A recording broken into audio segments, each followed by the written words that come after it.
when we can actually get alone with God and hear him speak to us, then there's a health in that you can't get from any of the self-help, any of the Snicker bars or anything. The naps or the food is all good, but really it's the voice of God that's going to rejuvenate us if we can just get alone with him.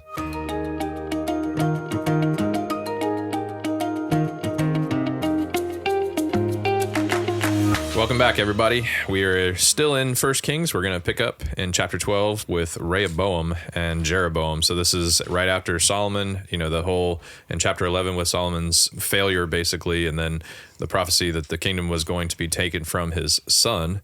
And so that's the Rehoboam that we pick up with. And so that's Rehoboam. He went into Shechem.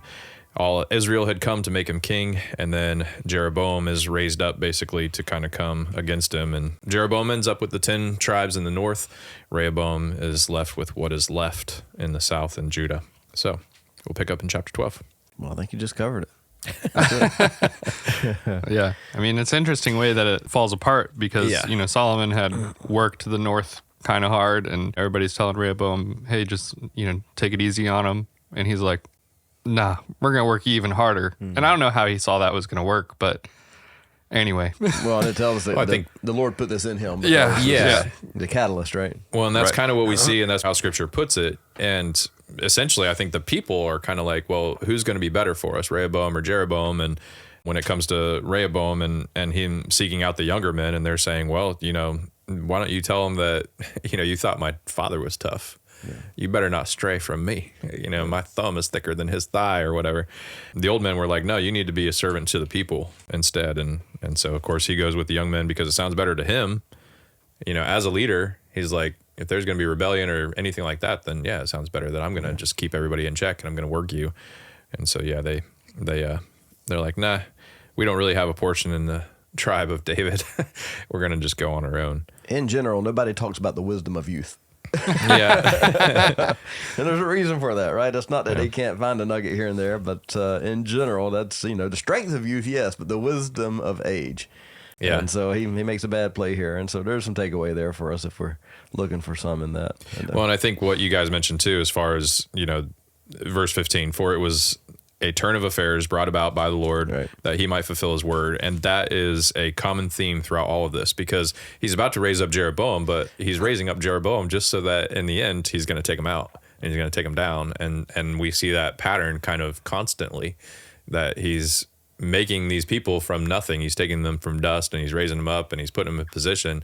But then as time goes on, we understand that God has done this so that he will bring the people back to himself, or sought to bring people back to himself, and see their humility if they will. And unfortunately, most of them don't show any humility. Right. So the kingdom is stripped from them and given to another, basically. You should have listened to the old people, right? Yeah.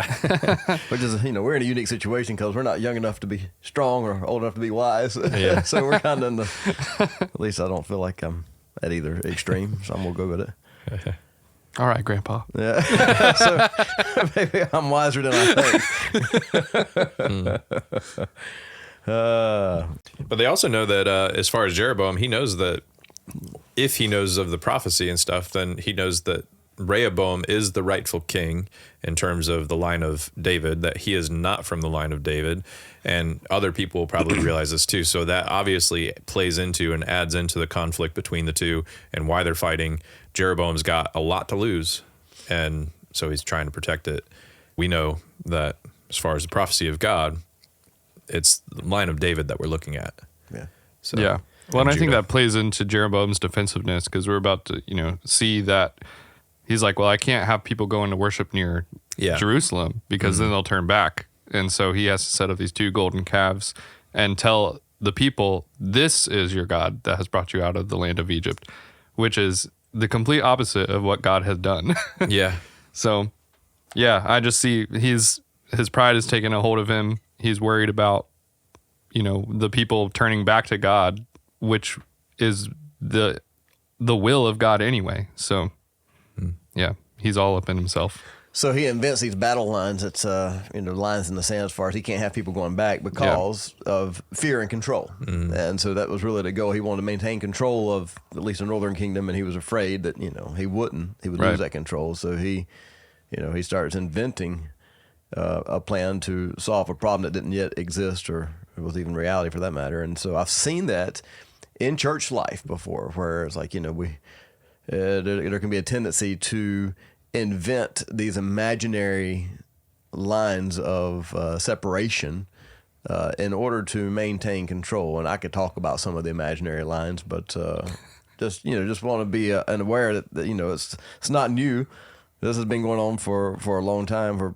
Because of fear and desire to control, men have consistently created issues that have only served to hurt people and the cause.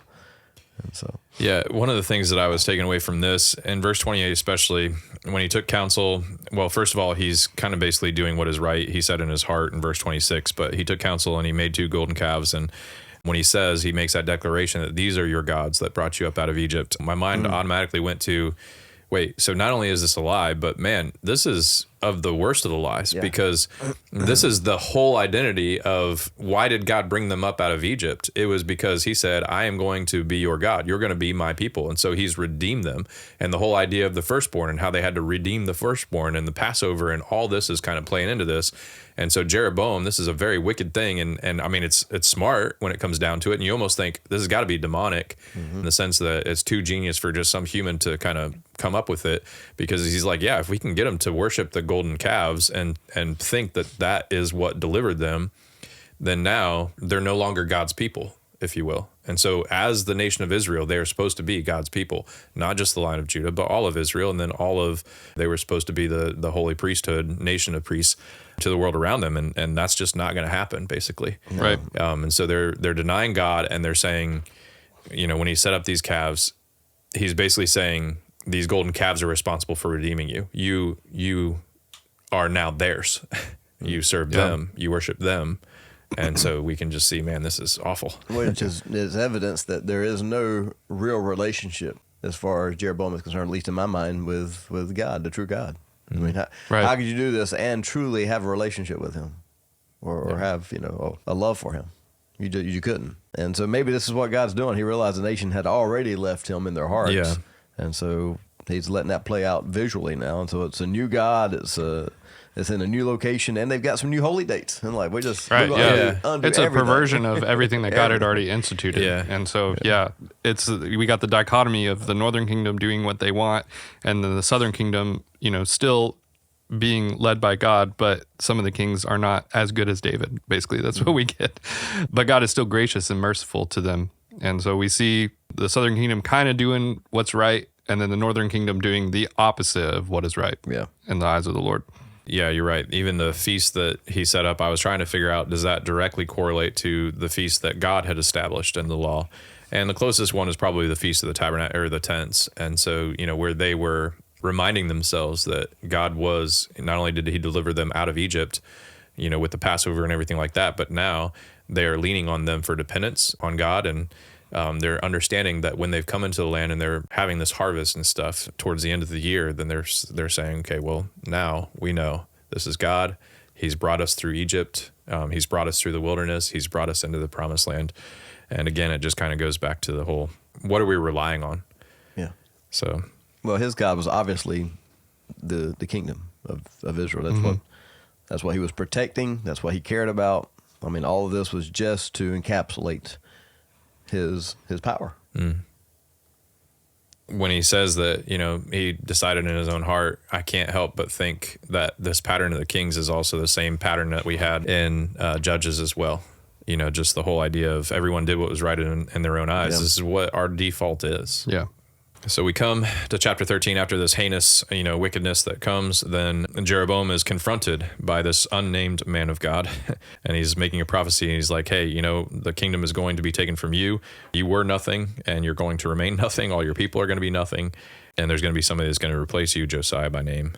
Yeah, and all this comes to pass. He gives them some signs. Here's some things that you can look for that's going to just prove that what I'm telling you is from God. And the altar splits open, just like he said it would. And yeah, it's very clear. And so Jeroboam's response is, kill him. Well, yes, that's true. But he's like, I need you to pray for me, that my hand may be restored. He's still short-sighted. I want my hand to be restored. And he's just concerned about himself. And the prophet tries to run away. And so then we get into this weird scenario where, he won't go with them. He knows what God has told him as the prophet of God. Right. But then there's another one that comes. And one of the first thing I guess I'll mention is he says, I'm not going to return with you, and I can't eat bread or drink water because this is the word of the Lord. But then the other prophet that comes, the older prophet comes, and he says, I am also a prophet, and an angel spoke to me. And I noticed, there's a difference there. There's a difference between God speaking and what you know to be the word of God, and a messenger of someone who claims to be from God. Yeah. At the very least. Well, and for sure the takeaway is we cannot take man's word over God's word. I think that's the clear indication of this particular passage. He chose to trust a guy, and it's interesting that he would. I got lots of questions about that. Yeah, me too. But the takeaway is the same. Hey, look, God said A. Nobody can come and say B. Yeah. Whom God has joined together, right? There's a reality of what God does and says has to be the priority. And if God wants to change that, God's going to have to change it, right? And so he should have been, no, if God wants me to change, he can tell me. I can't trust you guys over God. And so it's a clear warning there for sure. You follow man, they might lead you astray. They might lie to you, maybe intentional or unintentional, but, God's word does not change.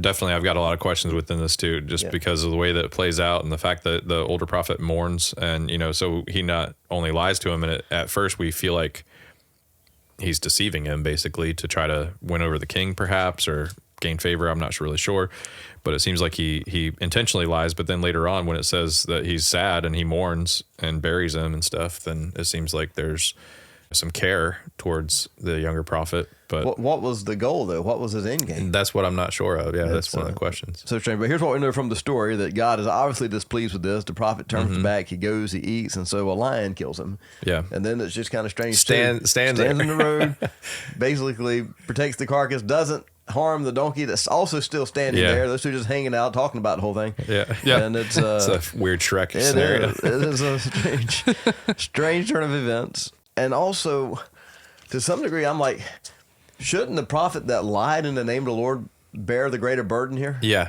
that's what I would think. From my human, limited, flawed perspective. Well, I see it as, the Lord sent this guy to test the other prophet, and he failed the test. Okay. And so, whether the other prophet was lying in his own, he could have been lying about being a prophet. Who knows? Yeah. Like, he could have just been like, oh, I want you to eat with me. Yeah. So, the Lord said, you can eat with me. Yeah. And the guy's like, all right, I guess you're right. Yeah. And, that was the consequences. He didn't obey the word of the Lord. And so he perished for that. I guess you would have to just maybe perhaps read between the lines to say that the younger prophet, the man of God who delivered the message in the first place, that he should have also still been seeking the Lord and understanding what God had already told him, basically comparing that against what he's now seeing. Sure. And God said, don't eat the bread, don't share in the drink, then... And so none of this escaped Jeroboam's attention. From the splitting of the altar till, he says, seize him, and then his hand goes stiff. And I like to think it was like, oh no. Jiminy Christmas. I was like, can't put my hand back in my pocket or whatever it was. And then the prophet prays for him. His hand's restored. And now the prophet dies in a way that is just completely unique. And so there's so much of this story that points to the supernatural intervention of God. And yet, again, we come back to verse 33. In all of this, he still did not change his evil ways. Yeah. It's like...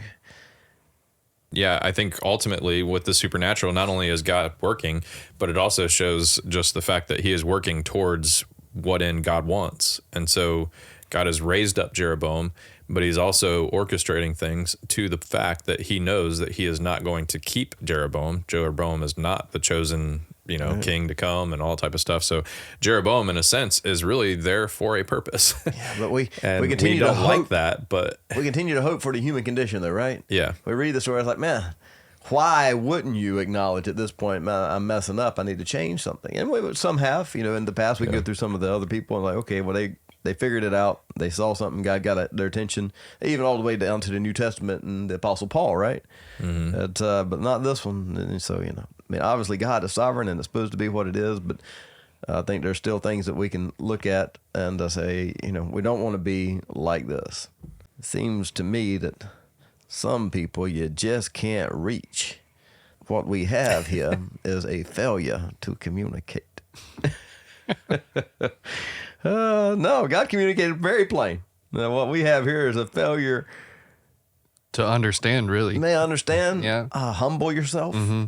And so I guess he felt if he humbled himself, then he would have to undo all that he's done, and then the people would go back to worshiping in Jerusalem at the temple, and he didn't want that. He would rather defy God, suffer the consequences, than to just undo what he felt was his kingdom.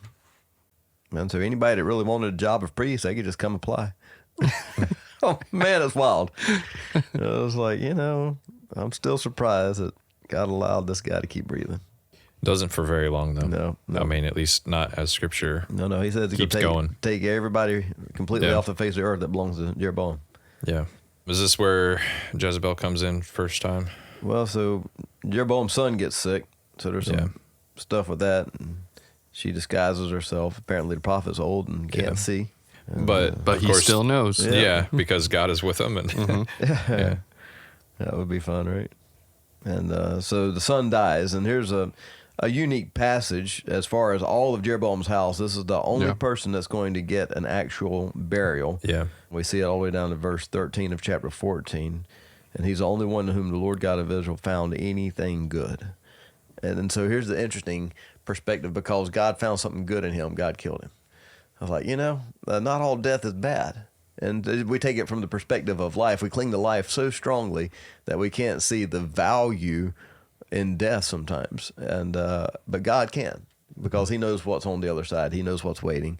And so sometimes, God knows what he's preventing us from as we step across into eternity. And so for this particular one, rather than allow him to be corrupted, which I assume would have been what would have happened. Right. Yeah. Well, I mean, so our situation in life is recognizing that God's will is what is best. And so whether it's Jeroboam and unwillingness to release the kingdom, because that's obviously what it seems like he's clinging on to. Right. And that is getting in the way of humbling himself and allowing God's will to be done, like in his own mind, at least. And same thing with life and death. Yeah. If God is the author of life and death, then that means that when time comes and death comes, then we actually see it from that perspective, that God is the author of life and death, to what you were saying, that it shouldn't always be one of those things that we're like, we're deathly afraid of death. Yeah, we only have a negative perspective, at least by far and large, as far as the culture when it comes to death. But that's not the perspective that God has. Well, and because we can only see this life. That's right. That's really what it boils down to. So it becomes, again, a faith walk where we trust that God, seeing both sides, has information we don't have. Yeah. Yeah. In verse 15, we get another glimpse into the Deuteronomy 28, what is happening and what is going to happen even further, that God is going to scatter them beyond the Euphrates because of their idolatry, essentially. And so that Deuteronomy 28 of, if you are faithful, then I'm going to bless you and bless other nations through you. If you are unfaithful, then you're going to have cursing, and the uttermost punishment of that cursing is exile.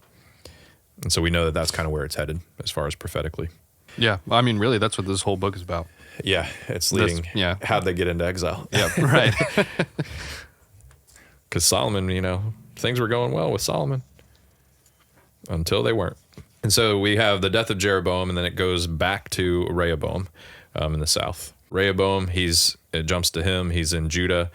We get to see that Judah is not really that much better than Israel. One of the things that I'm seeing too is that I think one of the main differences is, and this is where some of my theology comes into play, but because Judah had been chosen, then God was working in them and God was turning their hearts, right. So he was allowing them to come back and keeping them for himself. And even when we get further on down and there's only 7,000 left, I mean, I think the point that he even left 7,000 was because he knew that he was keeping his promises instead of annihilating them, basically. Yeah. Well, and Judah also had one continual dynasty from the line of David. Mm-hmm. And the northern kingdom of Israel, it was no one single family. The throne was usurped several times. Yeah, by different people. One guy for what? Just 2 weeks? Is that? We'll get there. Yeah, but one of the other things that I think is interesting to point out before we hit into chapter 15 is that we saw in the days of Solomon, the silver was as stone. People, we Right. were joking about that last time. And it says that when Rehoboam, in the 5th year, Shishak in verse 25 of Egypt came up against Jerusalem. He took away the treasures of the house of the Lord and the treasures of the king's house.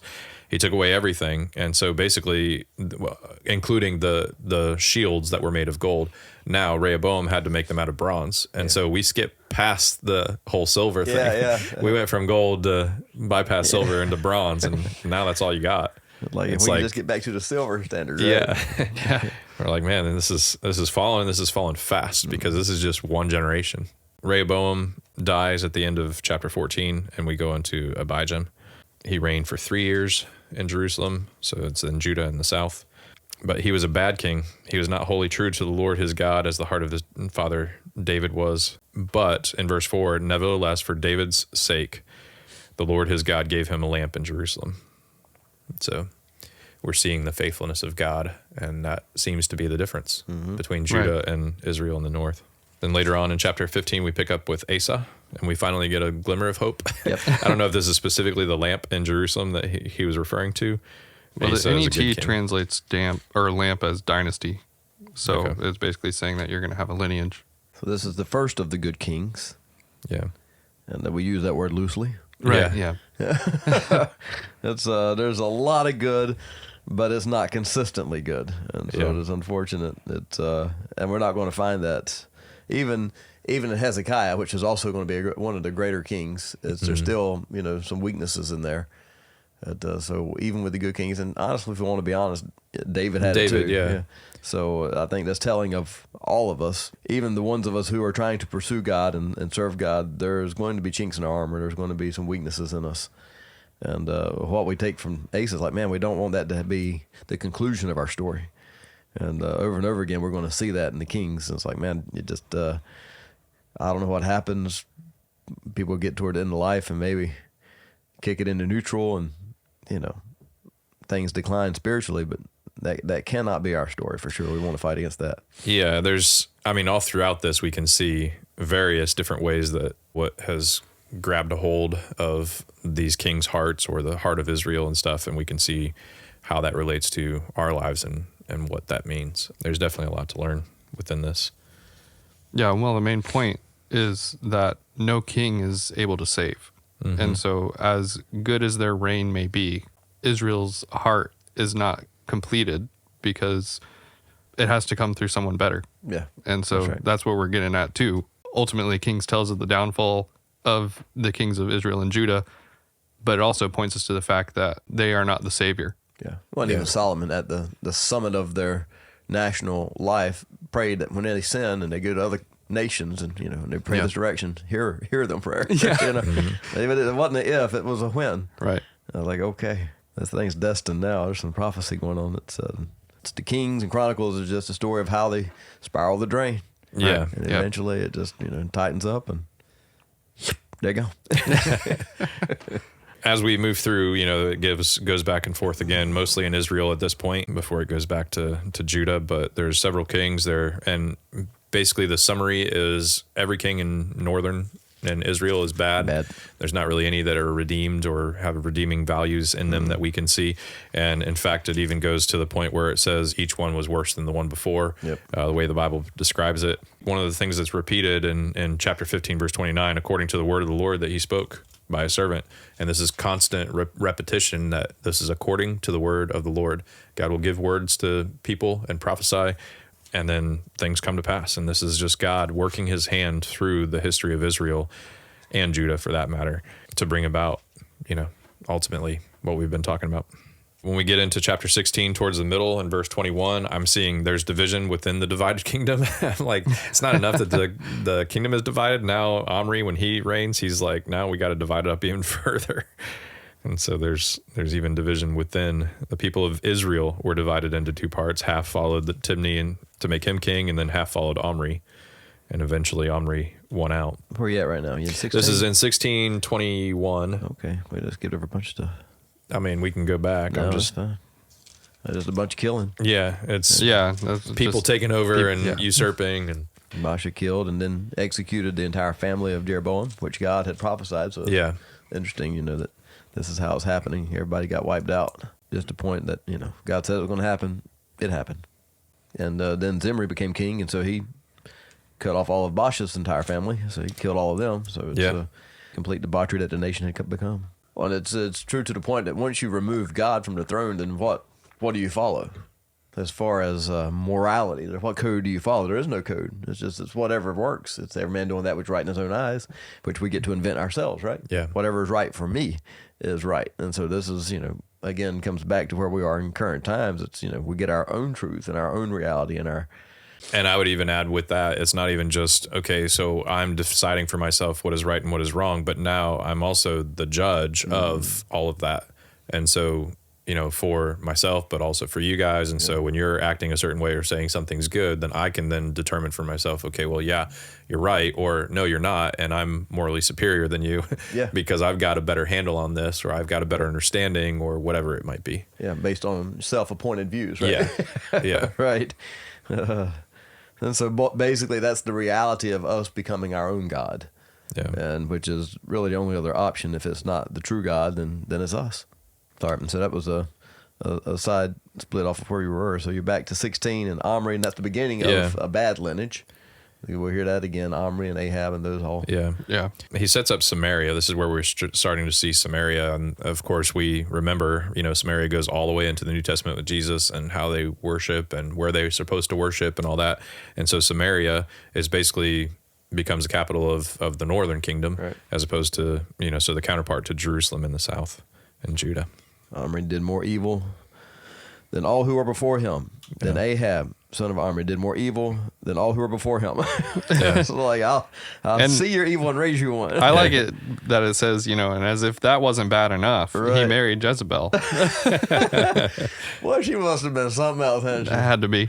I mean, so bad with Jezebel that we now use that name to talk poorly of someone else. It's become almost a byword where it's like, hey, stupid Jezebel. Well, she had no regard for the Lord. That's right. And even if Ahab had some regard, doesn't seem like he had a lot. Yeah. But, he knew of some things. Yeah. She had disregarded all of that. And there were some moments where God showed him grace.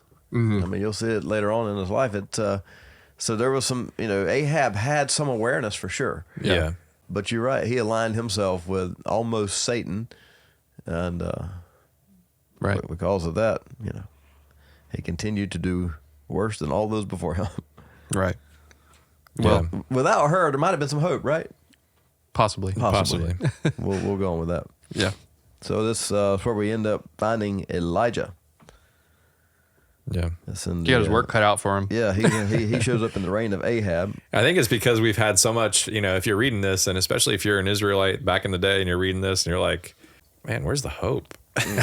Especially like, man, what is happening here? And so then we have Elijah where it's like, okay, good. We've got somebody that God has preserved. And even Elijah, he says himself, he's like, I'm the only one, the only one left. Right. Which was not accurate. No. And sometimes that was an emotional response, Elijah. Yeah. Well, so God, through whoever is writing this, the prophets of this time, they are establishing Elijah as credible by the way that God has taken care of him. And so that, God tells Elijah to tell the king, Ahab, hey, it's not going to rain for 3 years. Well, actually, he doesn't say 3 years. He just says, it's not going to rain until I tell it to rain again. Yeah. Mm-hmm. And then the Lord's like, leave. Mm-hmm. And so Ahab goes on this search looking for Elijah because he needs him to tell it to rain again. But anyway, God's hiding him out in the wilderness, and he's taking care of him by the birds and keeping him alive. And then we get this story of the woman and her son. She's a widow. They have no oil and no flour. And, Elijah comes and like, hey, make me a cake, and then you'll have enough to make yourself some. And love this story. And if we don't hit this on Sunday, I'll be surprised. There's so much here too, because she had a word of the Lord, like God had told her, and then that, he was coming basically. And so it really did come down to, was she going to be obedient, and was she going to trust? Right. And so not only trust the word of the Lord, but then trust in the moment that it came up. And so Elijah, he's like, and perhaps a test or whatever. But Elijah says, yes, what little you have, then make that bread for me. And if you do, then you'll have the remaining, and it's not going to run out until it rains again. Yeah. There's a lot and there. That little bit of faith provides for her family And, then her son is on his deathbed. For many days, yeah. Yeah, and she just asks Elijah to pray for him. And he does, and the Lord is faithful to Elijah and to this woman for her faith. And he's healed. Yeah, but you also see the struggle there too, which I appreciate, knowing our own humanity and stuff. And we look at these situations, and Elijah, as the man of God, is going in there, and his prayer, God, why have you done this? Like, why have you allowed this? Are you bringing this trouble against me, so to speak, when I've declared all this? And he prays, 3 times basically, or does it 3 times, where he's laying on top of this kid and praying that God raises and puts life back into him. Yeah. And he does, of course. Between the line stuff is how many people was she able to feed because of this? I mean, Yeah, we don't never-ending know. oil, never-ending flour. I mean, it's a party every night. Yeah. She lives Yeah. in the city. Like, hey, let's invite everybody over. We'll right. just keep cooking. Yeah, I mean, especially in the middle of a famine. Yeah. So, yeah. She would have been real popular real fast. It's good stuff to have some glimmer of hope in the midst of all the awfulness of all the evil that people are doing. Well, and, as the and we also kings. have to see the downturn here as far as a nation economically, and to the point where the provisions are running out is part of God's plan to recover them. Revival's coming, but at some point He has to get them broken before they're ready to turn back to Him. And so this is the human condition. I hate the fact that that's the human condition, but this is what it is. And for most people, until they're broken, man, it's they can't find the hope or the truth. So Elijah gets back into the game, so to speak. So he's told that he needs to go and see Ahab, basically, and he's got the servant of Ahab. I'm trying to remember. Yeah, Obadiah. Yeah, Obadiah. Obadiah, he's afraid because he's like, I mean, I've done this good. I've taken these 100 prophets and hidden them away and fed them this whole time that Ahab and Jezebel and all them perhaps probably seeking after him. And Elijah's like, no, it's going to be okay. Believe me, I'm not going to just take off. I'm not going to disappear. God's not going to do that. He eventually is able to confront Ahab. Primarily, it's more than just Ahab. It's the prophets of Baal. And what I like about this is it's reminiscent of Joshua. Joshua says when they're coming into the land, you need to choose this day whom you're going to serve, whether it's the gods that we just came out of, basically all the people that worship those gods, or you're going to worship the God that just delivered you from all these people and continues to deliver you and say that you are my people and I'm going to be your God. And so in the same way, Elijah's like looking around at the nation of Israel and he's like, look, you got to choose. You got to choose to follow the kings and the gods that they're setting up before you, or you're going to choose to follow the one true God, the God of Abraham, Isaac, and Jacob, the God of covenant. And so that's really what it boils down to for us today, for them at this particular point. Yeah. So, I think it's interesting the way that Ahab confronts Elijah. Is it really you, the one who brings disaster on Israel? He says. And I see it as an admission of understanding that Elijah serves the Lord and that the Lord is bringing disaster upon Israel. And Elijah confirms that it's really his work, as king, that is bringing disaster on Israel by not serving the Lord, his God only. And so that's why the whole contest with the prophets of Baal and Asherah is such a big deal. And so he goes to war with them, essentially. It shows, again, the proclivity to find somebody else to blame, right? Right. Not us, not me. it's always fun to have these little details included. So when Elijah is going up against the prophets of Baal, he's like, well, maybe he can't hear you. Maybe he's sleeping. Maybe he's taking a nap. Maybe he needs to be awakened. Maybe he's going to the bathroom, which did they even consider gods going to the bathroom or needing to? I'm not really sure. But he definitely mocked them. That's probably part of the mockery. I'm sure. Yeah, I'm sure it is. They've got to up their game, and they start cutting themselves as was their custom. I mean, the blood gushed out of them. This is not, doesn't give the impression that it's just like a little nick and, you know, just enough to get a drop of blood. No, these people are like mutilating themselves in order to try to get this God to hear them. And of course he doesn't. And then God, of course, the other details are when Elijah does pray, the fire's not just burning up the sacrifice, the bull. It's the bull and the stones and the water and, you know, everything is consumed. And so it's like, hey guys, if you thought that was a coincidence, understand this is not just a coincidence. We can't even build a fire this hot. Yeah. They all turn and they say, you know, truly, the Lord, he is God. The Lord, he is God. Yeah. but it doesn't last for very long. Yeah. And so I'm skipping ahead now. This is the high point. Well, This is I the know, bright but spot. this is park the this bus. is reality though.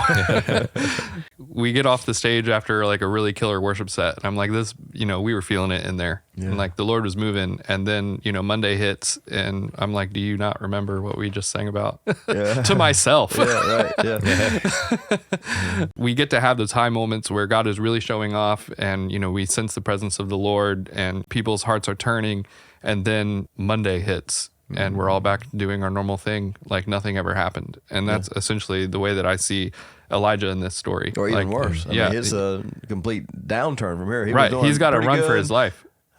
Summit all the way to the basement. Yeah. It's like, I've had enough. Oh, Lord, take my life. Right. Just kill me now. Kill me now. Yeah, one of the things that I think is good to notice too, in verse 37 of 18, when he's praying to God, he says, so people may know that, O Lord, you are God, and that you have turned their hearts back. Again, this is God doing it. This is, as I've learned this, as I've tried to take this to heart, my prayers change in terms of, for myself, primarily, God, I need you to give me the desire. I need you to change my heart, because I know it's not just something that I can do. It's not, and then the humility comes with that too, knowing that it's not just like, okay, well, I've read my Bible, I've prayed, I've witnessed, I've dwelled on God or whatever. It's not the motions that then change, who you are. It's God has changed our hearts. And so then that becomes an outward working in how our attitudes change, how our values change, and then the discipline, so to speak. Yeah. The other aspect of this that I was thinking about was when the Pharisees were interrogating Jesus and asking for a sign. Hey, give us a sign. And Jesus is like, the only sign you're going to get is the sign of Jonah. Mm-hmm. And it's not in the miracles and the high times. It's, being able to seek God in faith and abiding in him constantly, because that's where we find our strength. And if we rely on mountaintop moments like this all the time, then, it's not going to be deep. And so, skipping ahead a little bit, when God says, hey, there's 7,000 people here that are actually still seeking me, they weren't seeking him because of what he did on that mountain. It was, they're seeking God because they know he's God. Well, and they hadn't bowed down yet. Right. Yeah. Let's jump to it. This whole showdown on Mount Carmel. God wins. They kill the prophets. Elijah prays for rain 7 times. Let's point that out. He didn't pray once, 7 times. I love that. And then, God energizes him, and he outruns the horses. Fast, yeah. I love that. Yeah.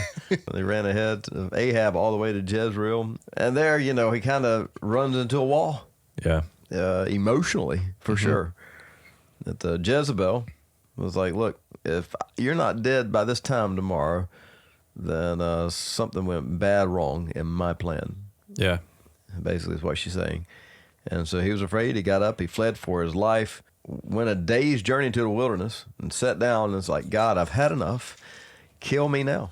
So you talking about all the way down to the low. It's like, I don't want to live anymore. I just saw you show off in a way that is absolutely tremendous, and now I'm sad. Yeah. Well, like one day later. Yeah, and I think it's a little deeper than that, in that he had literally poured out his life to the Lord for God to show off in this huge way, and for there to be no return. Yeah, he's seeing the greatest high in ministry when people are faithful, and when we see people humble, and we see people responding to God. It's not even that we're like, oh man, this is great for me because I've been used by God, even though that is part of it.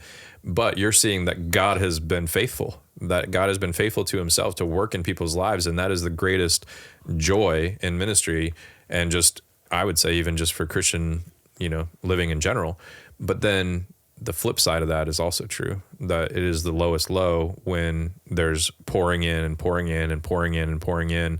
And, or you've seen people, the pattern has been, faithfulness, and then all of a sudden nothing, or dropping down, and it doesn't seem like there's hope. He's ready to get out of ministry.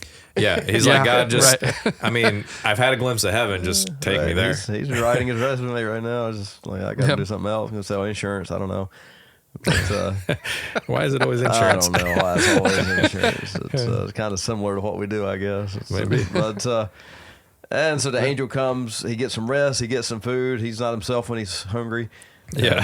And, a couple of Snicker bars later and a nap, and this guy's a whole new man. But here's my point from all of this, even even at his lowest point here, at least emotionally, what we maybe say is his lowest point, that God doesn't stop pursuing him. Right. There's God is still there ministering to him. Even though I'd say this is an emotional response, right? This is not reality, because he says, I'm the only one. That's not true. He's got 7,000. And people, from his perspective, have not turned, but they kind of did. I mean, it's not going to stick, you're right, but still, they all proclaim God is the one true God, and they killed the prophets of Baal. That's pretty good.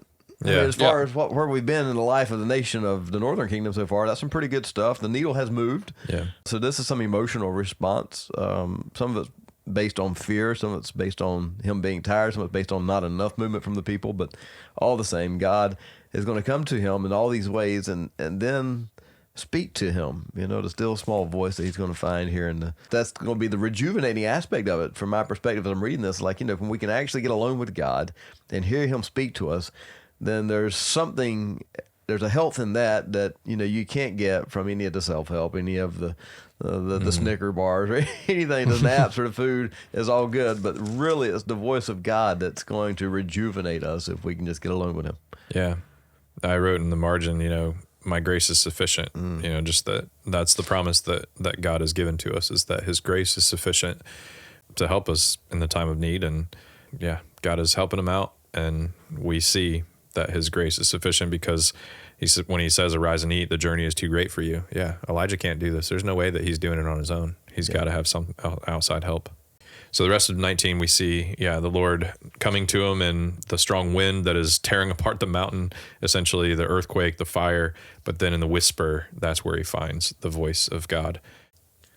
Here we go with Ben-Hadad again in chapter 20, which is interesting because he came up once upon a time. Asa could have destroyed him, and now he's destroying Israel. Yeah. Is this the same guy that, it is, that Ahab could have destroyed, but then lets him go too? Yeah. Essentially, there's utter humiliation in this with Ahab. When Ben-Hadad is saying, hey, I'm going to come and I'm going to take your wives and your children, give them to me, and all that type of stuff, your gold and your silver. I mean, that's got to be utterly humiliating for him. He takes some counsel and they say, hey, don't let him take any more than that. And then, of course, Ahab does end up defeating him. And at some point he gets a little bit of courage because he says, hey, don't count your chickens before they hatch type idea. Don't boast like you're taking off the sword when you're just putting it on. Like nothing has been actually happening here. When he says that, is that after? No, it is before the prophet comes. But the prophet does come and reassures Ahab that he will, in fact, defeat Ben-Hadad because the Lord is going to give him to you. And so God is showing up, showing off, like we like to mention. And it's just the whole idea, again, in my mind, that God is using who he's going to use to accomplish his will. Right. So Israel defeats them, at least in this moment. The prophet tells them, fortify yourself because they're going to attack again. It's crazy that the people of Israel struck down the Syrians, 100,000 foot soldiers, 27,000 men who were left. And it's like 7,000. If that was the only 7,000 was all that they were using, then, I mean, that's pretty insane. Israelite army numbered 7,000. Yeah. Shoo-wee.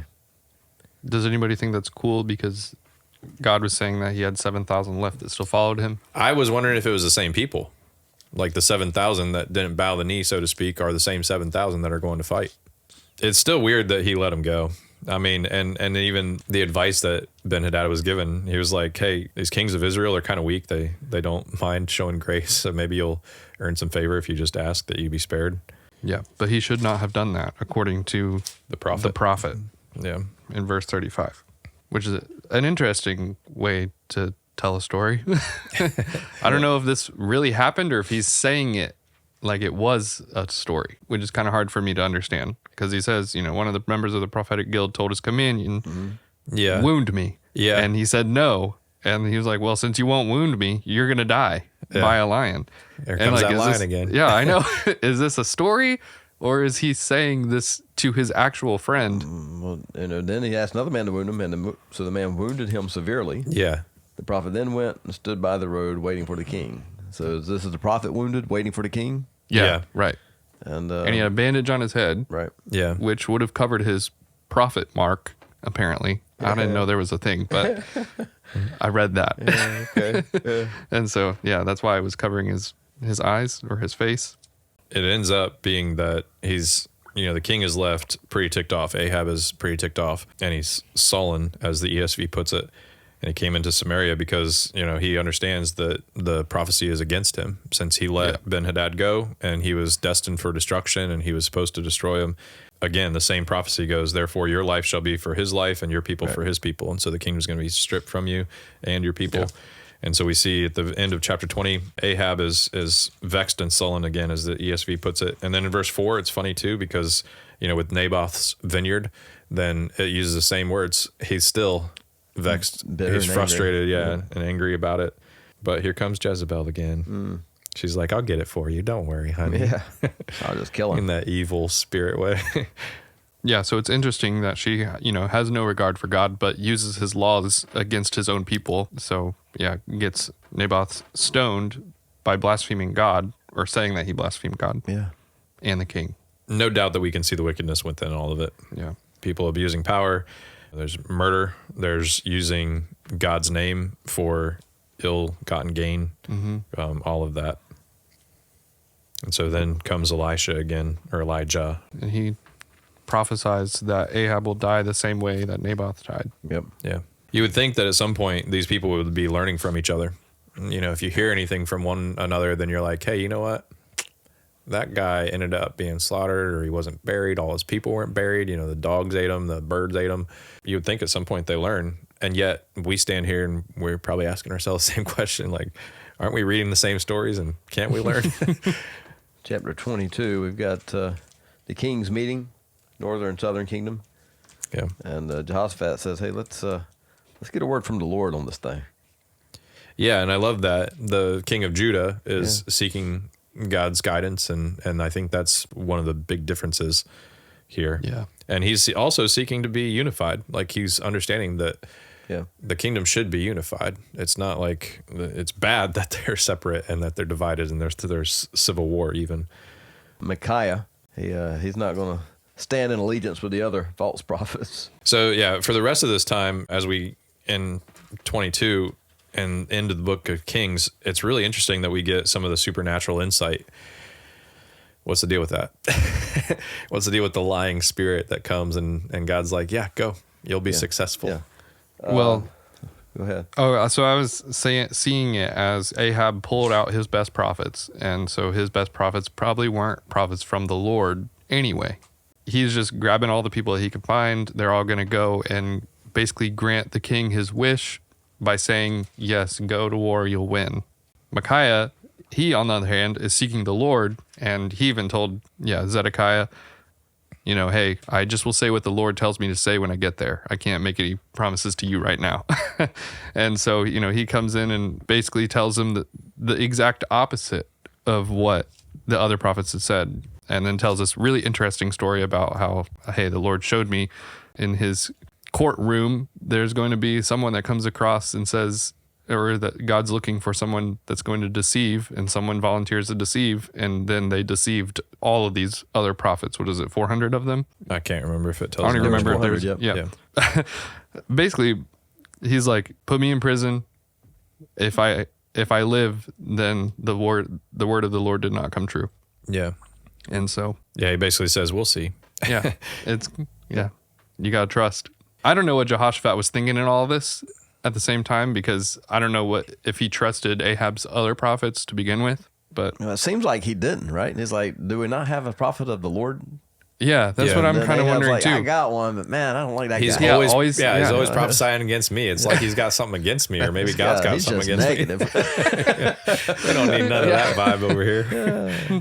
So going back to the lying spirit, though, it is interesting. I know a lot of people wrestle with this as far as like, why would God allow that lying spirit in the mouth of all of his prophets, the one who comes and says, I'll go out and I'll be the lying spirit. And he says, yeah, you entice him, go, you're going to succeed. And the point there that people come to is, was God complicit in this deceit and the lying and the spirit? Is he guilty in a sense of making this happen?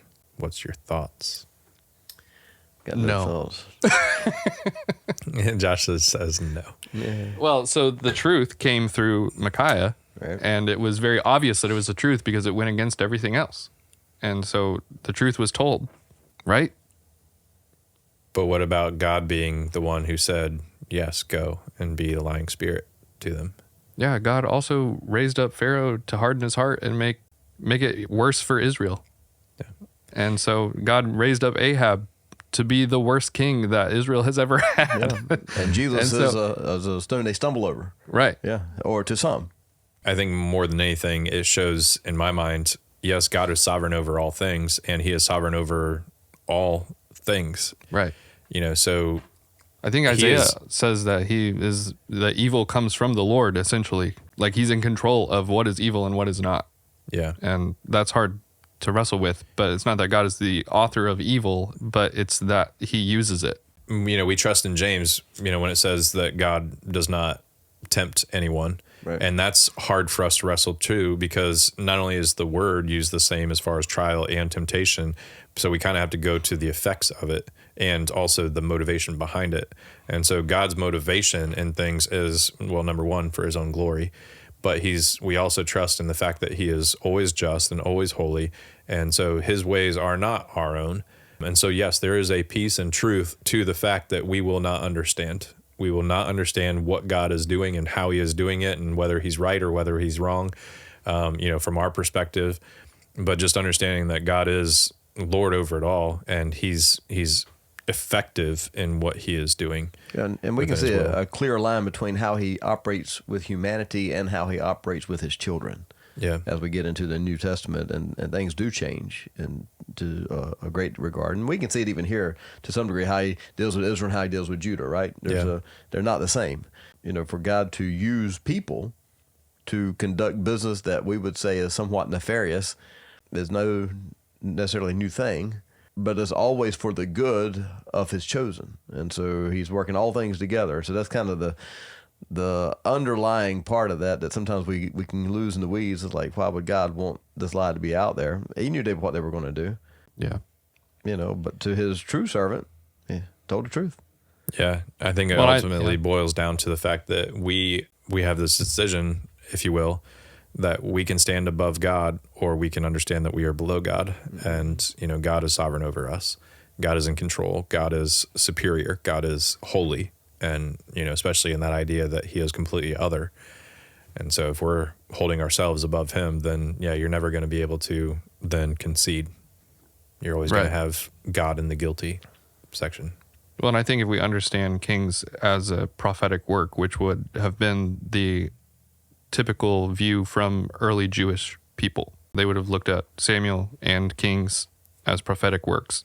This is a telling of God's sovereignty, and that's basically what the prophets and priests that are writing Kings are arguing, that God was in control of what the prophets said to King Ahab, even though it was false, until Micaiah, which was very different, which was set apart from what the other prophets had said, which proved to be a lie.